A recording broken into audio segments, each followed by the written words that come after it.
Queridos amigos, sejam bem-vindos ao canal Videira Espírita. Meu nome é Cristina Brito e este é o programa Projeto 15 Minutos, o Evangelho segundo o Espiritismo. Estamos estudando diariamente aqui a terceira obra básica da doutrina espírita, codificada por Allan Kardec, o Evangelho segundo o Espiritismo. Estamos atualmente no capítulo 16, Não se pode servir a Deus e a Mamon. E hoje vamos ver o item 14, que está lá na parte última do capítulo, que trata das instruções dos espíritos.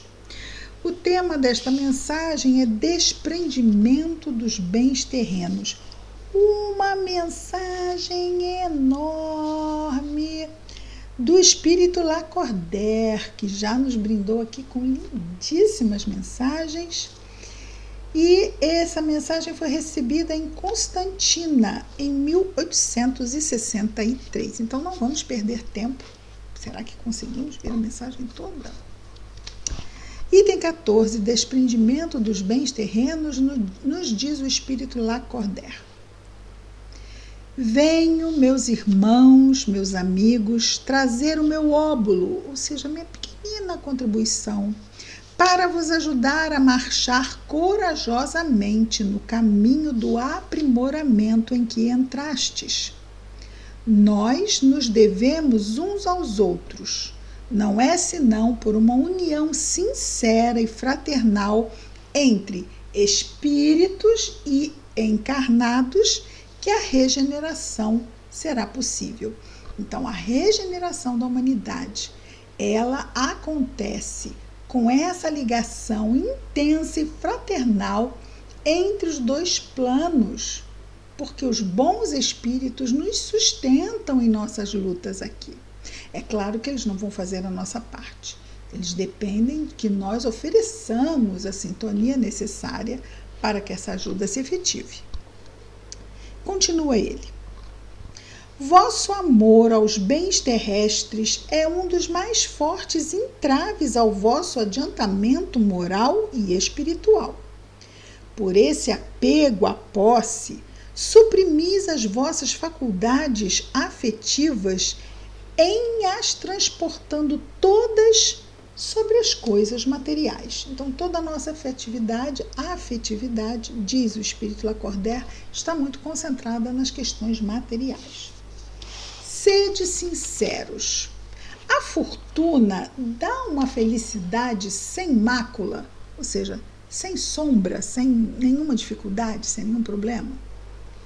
Quando vossos cofres estão cheios, não há sempre um vazio no coração? No fundo desse cesto de flores, não há sempre um réptil escondido? Pode morder, não é? Compreendo que o homem, que por um trabalho assíduo e honrado ganhou a fortuna, experimente uma satisfação de resto bem justa. Mas dessa satisfação muito natural e que Deus aprova, há um apego que absorve todos os outros sentimentos e paralisa os impulsos do coração. Do coração à distância, paralisa os impulsos do coração à distância. Tanta distância quanto da avareza sórdida à prodigalidade exagerada. Ou seja,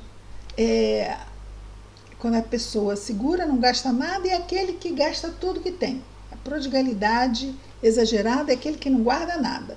E a avareza absoluta é aquele que não gasta nada. Então, é essa distância entre os extremos, né? É o que ele vem dizer aqui da pessoa que ganha justamente a sua fortuna, não é? Daquele que absorve e deixa que essa fortuna paralise os seus sentimentos e o seu coração. Ele diz que existe uma distância? Existe, mas existem pessoas, tanto para um lado quanto para o outro, que lidam com a riqueza de uma forma e lidam com outra, ou segurando, ou gastando, ou mantendo dentro da justiça, ou se perdendo nesse acumular de riqueza. Se afastando do coração, ou seja, não investindo mais, porque quem eu vou confiar? As pessoas agora querem se aproximar de mim, mas é porque eu sou rico, não é mais realmente porque querem se aproximar de mim, querem tirar vantagem de mim. Existe toda essa, vamos chamar assim, esses medos, esses receios. Por quê? Porque se acumulou e não quer se deixar ser enganado pelo coração e perder a fortuna amealhada. Olha, vamos ver o que ele diz mais adiante. Há tanta distância quanto da avareza sórdida, da prodigalidade exagerada, 2 vícios entre os quais colocou Deus a caridade. O meio termo, sempre o meio termo. Acumulamos fortuna, a fim de não enregelarmos o nosso coração, exercitamos a caridade. Mas será que estão tentando me enganar? Olha só, eu vou fazer o bem que eu acho que eu devo fazer. Se há alguém tentando me enganar, já é a pessoa com a própria consciência dela, né? Outra questão, entre a avareza e a prodigalidade de gastar tudo. Ele também são 2 extremos. No meio está o quê? A caridade, da mesma forma, o ponto de equilíbrio. Então, ele diz aqui, 2 vícios entre os quais colocou Deus a caridade, santa e salutar virtude, que ensina o rico a dar sem ostentação, para que o pobre receba sem baixeza, ou seja, sem se sentir humilhado. Continua ele, que a fortuna venha de vossa família, ou que a ganhastes pelo vosso trabalho, há uma coisa que não deveis jamais esquecer. É que tudo vem de Deus e retorna a Deus. Então, não vamos esquecer isso. Nada vos pertence sobre a terra, nem mesmo o vosso pobre corpo. A morte dele vos despoja, como de todos os bens materiais. Sois depositários e não proprietários. Já vimos isso em várias mensagens e pontos destacados por Kardec também. Sois depositários e não proprietários. Disso não vos enganeis. Deus vos emprestou. Deveis restituir a ele. Deveis restituir e ele vos empresta, com a condição de que o supérfluo, pelo menos, reverta para aqueles que não têm o necessário. Então, ele nem está dizendo aqui para que o rico dê o necessário dele, que já numa mensagem anterior vimos que mesmo o necessário do rico ainda é supérfluo, porque ele tem muito, não é? Mas ele está dizendo aqui que o rico, então, determine o que é seu supérfluo e que reverta isto para aqueles que não têm sequer o necessário. Um dos vossos amigos vos empresta uma soma, uma quantidade de dinheiro. Por pouco que sejais honestos, tereis o escrúpulo de pagá-la. E lhe ficareis agradecido. Pois bem, eis a posição de todo homem rico. Deus é o amigo celeste que lhe emprestou a riqueza. Não pede para ele senão o amor e o reconhecimento, mas exige a seu turno que o rico dê também aos pobres, que são seus filhos tanto quanto ele. Então, sim, ricos e pobres são igualmente filhos de Deus. O bem que Deus vos confiou, a riqueza, excita em vossos corações uma ardente e louca cobiça, porque tem a ver com o acesso à matéria, a bens materiais. As riquezas, não é? O ouro, o dinheiro. O bem que Deus vos confiou excita em vossos corações uma ardente e louca cobiça. Haveis refletido, quando vos apegais imoderadamente a uma fortuna perecível e passageira como vós, que um dia virá em que devereis prestar contas ao Senhor do que vem dele? Ele diz aqui que até o nosso corpo, não é? Até o nosso corpo vamos ter que devolver. O que ele diz, olha, haveis refletido a fortuna imperecível e passageira como vós, quer dizer, como este corpo também é passageiro. Vamos ter que devolver e vamos ter que prestar contas do corpo também, porque também é uma riqueza. O corpo é uma riqueza, sem ele não nos expressamos na nossa encarnação. E sobre ele, então, também vamos prestar contas. Continua o espírito Lacordaire falando. Esqueceis que pela riqueza estáis revestido do caráter sagrado de ministros da caridade na terra. Olha que lindo! A riqueza dá ao homem rico o ministério da caridade na terra.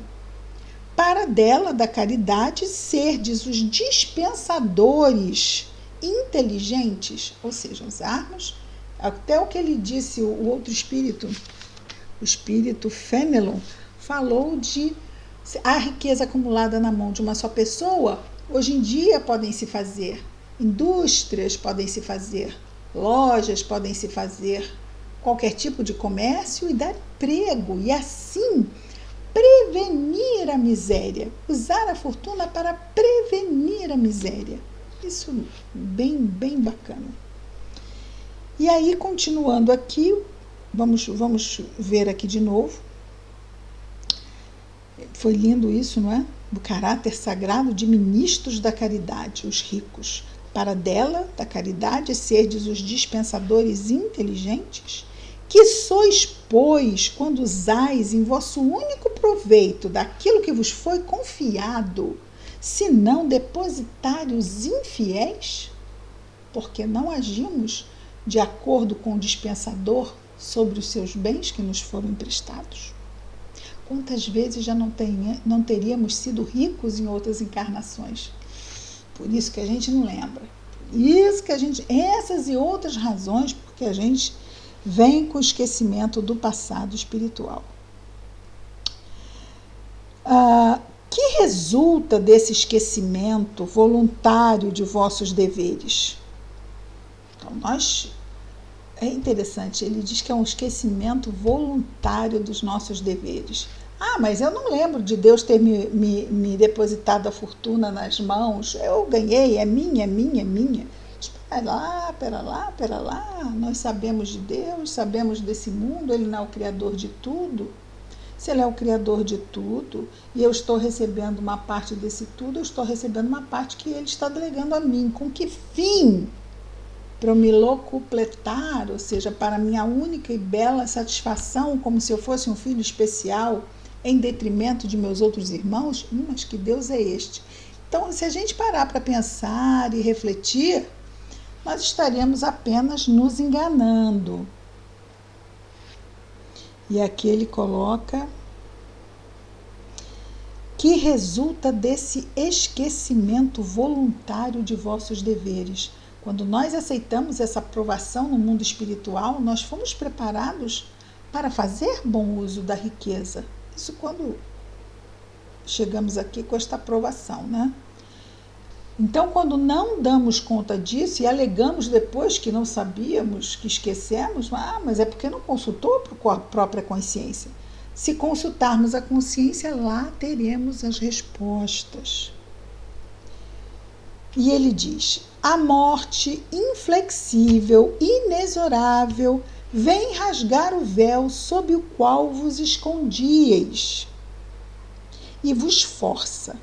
É como lá na parábola dos talentos, aquele que enterrou o talento, não é? E vos força a prestar contas ao amigo que vos ajudara e que nesse momento se reveste para vós com a toga de juiz. Deus, esse juízo está estabelecido dentro de nós, na nossa própria consciência. Ele nos concede e depois ele cobra. E aí? Que fizeste com que te deleguei, não é? Estamos exatamente no meio da mensagem, estamos a 1/3 da mensagem ainda.